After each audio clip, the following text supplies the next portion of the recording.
Hello everyone, मैं प्राची गौतम आप सभी का स्वागत करती हूँ आपके अपने YouTube channel study with nature में। तो आज की हम क्लास में जो है वो साइकोलॉजी की एक बहुत ही इम्पोर्टेंट थ्योरी के बारे में डिस्कस करेंगे। तो चलिए आज की क्लास को शुरू करते हैं। आज की क्लास में जो है वो हम एरिक्सन का जो मनोसामाजिक सिद्धांत है यानी कि साइको सोशल थ्योरी, इसके बारे में डिस्कस करेंगे। इस सिद्धांत में जो है वो एरिक्सन ने जो है विकास की 8 अवस्थाओं का जिक्र किया है। अब तक हमने जितनी भी थ्योरी पढ़ी है या फिर आगे जितनी भी थ्योरियों को हम पढ़ेंगे, उन सभी में जितने भी मनोवैज्ञानिक ने वो जो थ्योरियाँ दी हैं, उन सभी में जो है वो उन्होंने सिर्फ शैशवावस्था से किशोरावस्था को ही इम्पोर्टेंट माना है। परंतु जो एरिक्सन ने जो है वो 8 अवस्थाओं का जिक्र किया है। जन्म से लेकर मृत्यु तक किन किन अवस्थाओं से होकर जो है एक व्यक्ति का विकास गुजरता है, इन सभी के बारे में जो है वो एरिक्सन ने जो है वो अपनी इन थ्योरियों में समझाया है। तो चलिए क्लास को शुरू करते हैं।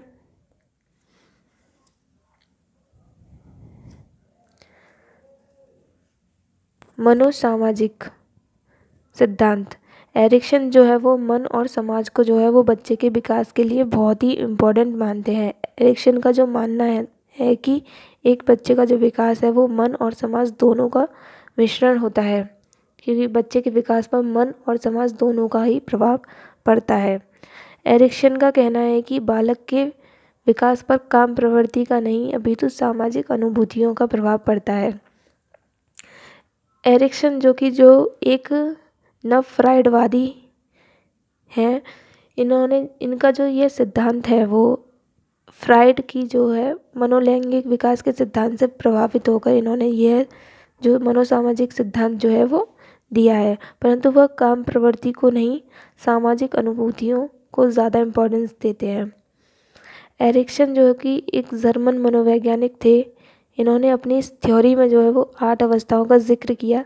जैसा कि हमने अभी आपसे डिस्कस किया था कि हर एक व्यक्ति का जो है वो कैसे जन्म से मृत्यु तक इन अवस्थाओं से होकर गुजरता है।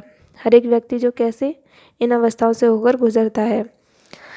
एरिक्सन की इन अवस्थाओं में जो है वो हर एक अवस्था में जो है वो क्राइसिस यानी कि संकट दिए गए हैं। अगर व्यक्ति इन संकट को अच्छे से फुलफ़िल कर लेता है तो वह पॉजिटिव होता है। अगर इन संकटों से वह अच्छे से नहीं गुजर पाता है, अच्छे से इन क्राइसिस को पूरा नहीं कर पाता है, तो वह नेगेटिव रिजल्ट की तरफ जाता है। एरिक्सन जो है वो फ्राइड के सिद्धांत से प्रभावित थे, परंतु वह मन और समाज को ज़्यादा इम्पोर्टेंस देते थे विकास के लिए। इनकी 8 अवस्थाओं के अंदर एक पॉजिटिव और एक नेगेटिव साइड होती है जो कि बचपन से ही शुरू हो जाती है। इनकी एरिक्सन जो है वो कहते हैं कि जो इनकी जो स्टेजेस हैं वो एक दूसरे से इंटीग्रेटेड, मतलब एक दूसरे से जुड़ी हुई हैं। एक स्टेज का प्रभाव दूसरी स्टेज पर पड़ता है, दूसरी का तीसरी स्टेज पर। इसी प्रकार से इनकी सारी जो स्टेजेस हैं वो एक दूसरे से जुड़ी हुई हैं। चलिए इनकी अवस्थाओं को देखते हैं। इनकी 8 अवस्थाओं में से जो पहली जो अवस्था है वह है विश्वास बनाम अविश्वास, यानी कि ट्रस्ट वर्सेस मिसट्रस्ट, जो कि 0 से 8 वर्ष के बीच में आती है। इस अवस्था को जो है वो शैशव यानी कि इन्फेंसी की अवस्था भी कहते हैं।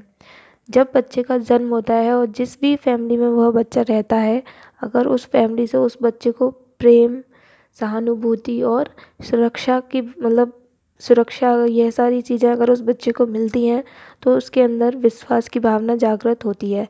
अगर इसके अपोजिट साइड अगर उस बच्चे के साथ में मिसबिहेव होता है, ठीक से उसे खाना नहीं मिलता जो उसकी नीड होती है उस टाइम पर, तो उसमें जो है वो अविश्वास की भावना विकसित हो जाती है।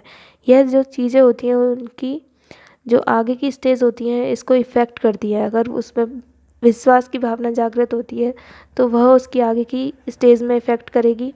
अगर अविश्वास की भावना उस बच्चे में जागृत होती है तो वह आगे की जो स्टेज है उसको इफ़ेक्ट करेगी। कुछ भी बच्चे के अंदर विकसित होता है वो उसकी आगे की अवस्था में जो है वो इफ़ेक्ट डालेगा। इसलिए जो है वो एरिक्सन जो है कहते हैं कि उनकी जो अवस्था है वो एक दूसरे से जुड़ी हुई है। सेकंड जो हमारी अवस्था है वह है स्वायत्तता बनाम शर्म व संदेह की अवस्था, यानी कि ऑटोनॉमी वर्सेस सेम की अवस्था, जो 18 माह से 3 वर्ष के बीच के में आती है। इस अवस्था को जो है वो अर्ली चाइल्डहुड की अवस्था भी कहते हैं।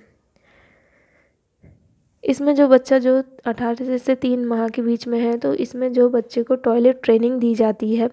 अगर बच्चा इस एज में टॉयलेट करना स्वयं से सीख लेता है, या फिर जो भी इस एज के जो कार्य होते हैं उनको अगर बच्चा करना खुद से सीख लेता है, तो उसके अंदर जो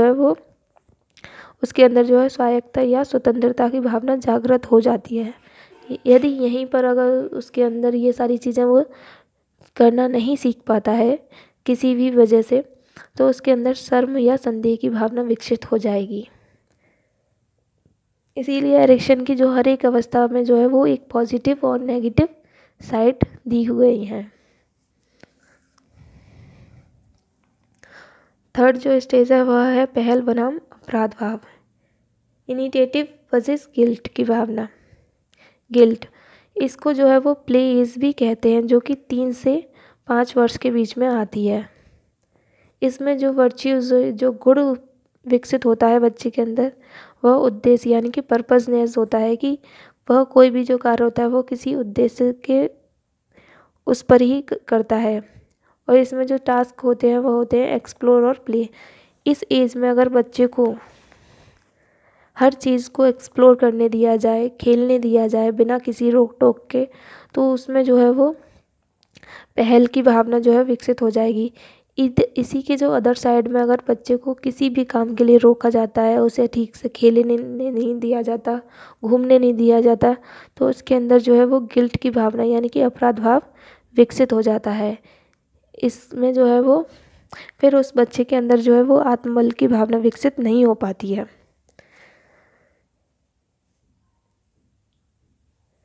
जो फोर्थ जो स्टेज है एरिक्शन की, वह है परिश्रम बनाम हीनता, यानी कि इंडस्ट्रियल वर्सेस इन्फीरियरिटी, जो कि 5 से 12 वर्ष के बीच में आती है।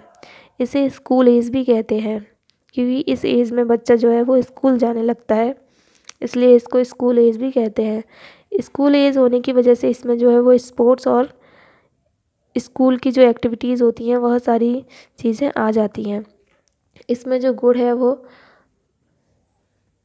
इस अवस्था में जो गुण विकसित होता है वह होता है कॉम्पिटेंस, जो कि विशिष्ट योग्यता जागती है इस अवस्था में, जो कि जीवन भर के लिए रहती है। इसमें जो कंपटीशन है वह जो है नकारात्मक रूप से विकसित नहीं होता है, यह एक पॉजिटिव वे में विकसित होता है। यदि वह सफलतापूर्वक अपने कामों को कर पा रहा है, तो जैसे कि जो भी उसके इस एज के जो कार्य होते हैं, जैसे कि स्कूल वर्क हो गया, होमवर्क हो गया, अदर एक्टिविटीज़ हो गई, अपने साथियों के साथ जो है वो प्रतियोगिता कर पा रहा है सकारात्मक रूप से, तो उसके अंदर जो है वो परिश्रम की भावना विकसित होगी। यदि वह इन सब को नहीं कर पा रहा है या किसी भी कारणवश वह इन सब को से पीछे है, तो उसके अंदर जो है वो हीनता की भावना विकसित हो जाती है। तो चलिए आगे देखते हैं जो फिफ्थ स्टेज है वह क्या है। फिफ्थ जो स्टेज है वह है हमारी पहचान बनाम भूमिका द्वंद्व, यानी कि आइडेंटिटी वर्सेस रोल कन्फ्यूज़न, जो कि 12 से 18 वर्ष के बीच में आती है। यह जो है वो किशोरावस्था की एज है, इसको जो है वो किशोरावस्था की एज भी कहते हैं। इस एज में किशोरावस्था की एज में जो है वो किशोर हमेशा जो है वो कंफ्यूज रहते हैं अपनी आइडेंटिटी को लेकर, क्योंकि यदि वह अपने पेरेंट्स से किसी भी चीज़ के लिए बोलते हैं तो उनके पेरेंट्स बोलते हैं कि अभी तुम छोटे हो, यह कार्य नहीं कर सकते। यदि यहीं अगर वो कोई बचपने का कार्य कर देते हैं तो उनसे बोला जाता है कि तुम इतने बड़े हो गए हो, अभी भी तुम यह कार्य कर रहे हो। इसको लेकर जो है वो किशोरावस्था के जो बच्चे होते हैं उनके अंदर जो है वो आइडेंटिटी क्राइसिस जो है वो उत्पन्न हो जाते हैं, यानी कि अपनी पहचान को लेकर वह संकट में रहते हैं कि वह क्या है। इसमें जो टास्क होते हैं वो होते हैं सोशल रिलेशनशिप। अगर इसमें जो है वो किशोर जो है वो सामाजिक जो रिश्ते होते हैं उनको ठीक से फुलफ़िल कर पा रहे हैं, अपनी फैमिली के साथ में ठीक से बिहेव करते हैं, अच्छे से उनको समझते हैं, तो ये सारी चीज़ें इस एज में आती हैं। जो सिक्स जो हमारी स्टेज है वह है घनिष्ठता बनाम अलगाव, यानी कि इंटीमेंसी वर्सेस आइसोलेशन, जो कि 18 से 35 वर्ष के बीच में आती है। इसको जो है वयस्क अवस्था भी कहते हैं। वयस्क अवस्था होने के कारण यह इस एज में जो है वो लोग शादी करते हैं, अपने रिश्तों को निभाते हैं। अगर वह यह सारी चीज़ें कर रहे हैं तो उसमें जो है वो घनिष्ठता की भावना उत्पन्न हो जाती है उन लोगों में। या अगर वह इस प्रकार के चीज़ों अपने रिश्तों को ठीक से नहीं निभा पाते हैं तो उनमें जो है एक अलगाव की भावना जो है वो विकसित हो जाएगी, वह एक अलगाव की अवस्था में चले जाएंगे। जैसा कि एरिक्सन ने कहा है कि उनकी जो हर एक स्टेज है वो एक दूसरे से जुड़ी हुई है। तो पीछे वाली जो स्टेज थी इन आइडेंटिटी की, अगर वो ठीक से हुई है तो ये जो है पॉजिटिव की तरफ जाएंगे, क्योंकि इसमें जो सोशल रिलेशनशिप में अगर बच्चा वो ठीक से फुलफ़िल कर पा रहा है तो इसमें जो है वो घनिष्ठता बनाम अलगाव की अवस्था में वह पॉजिटिव की तरफ जाएगा। यदि नहीं कर पा रहे हैं तो वह जो है वो अलगाव की तरफ उसका झुकाव ज़्यादा हो जाएगा। सेवन्थ जो स्टेज है वह है उत्पादकता बनाम निष्क्रियता। यह जो एज है वो 35 से 60 वर्ष के बीच में आती है। इस एज में व्यक्ति अगर ठीक से इस एज में अगर भी ये व्यक्ति का जो है वो काम ठीक से हो रहा है, वो अपने रिश्तों को अच्छे से निभा पा रहा है और अपने बच्चों को अच्छी परवरिश दे पा रहा है, यानी कि वह अच्छे पेरेंट्स बन पा रहे हैं, तो उसके अंदर जो है वो उत्पादकता की भावना विकसित होगी। नहीं तो वो निष्क्रियता यानी कि स्टैग्नेशन की ओर जो है वो उसका झुकाव हो जाएगा और वह अपने आप को रुका हुआ फील करने लगेंगे कि मतलब सब कुछ निष्क्रिय, मतलब सब कुछ ख़त्म हो गया, यानी कि उनसे कुछ भी नहीं हुआ लाइफ में जो है वो कुछ भी नहीं कर पाए, वो रुका हुआ फील करेंगे अपने आप को। जो 8th जो स्टेज है वह है संपूर्णता बनाम निराशा। यह जो एज है वो 60+ के अबव जाती है। यहाँ पर वह व्यक्ति अपने जो जीवन पर जो है वो प्रकाश डालेगा। उसने अपने होल जो पूरा जीवन है उसमें उसने क्या किया, उसकी पीछे की लाइफ क्या रही, उसने अपनी लाइफ में उसने क्या किया और कैसे किया, उससे वह कितना संतुष्ट है। अगर वह संतुष्ट फील कर रहा है अपनी लाइफ से, जो उसने पिछले जितने भी 60 वर्ष हैं उन सभी में जो अपनी लाइफ को गुजारा है, अगर उन सभी से वह संतुष्ट है तो वह स्वतंत्रता का गुण विकसित उसके अंदर हो जाएगा। नहीं तो वो चिड़चिड़ा और निराश फील करेगा। अगर वह अपनी पीछे की जो लाइफ है उसने पॉजिटिव वे में अगर उसका विकास हुआ है, पीछे की जितनी भी जो एज रही है उस व्यक्ति की, उसमें अगर उसका पॉजिटिव वे में विकास रहा है तो वह स्वतंत्रता की भावना उसके अंदर विकसित हो जाएगी। यदि उसका जो विकास है वो नेगेटिव वे में रहा है तो उसके अंदर जो है वो चिड़चिड़ापन, निराशा, यह सारी चीज़ें उत्पन्न रहेंगी। इसीलिए जो एडिक्शन की जो हर एक स्टेज है वो एक दूसरे से जुड़ी हुई है।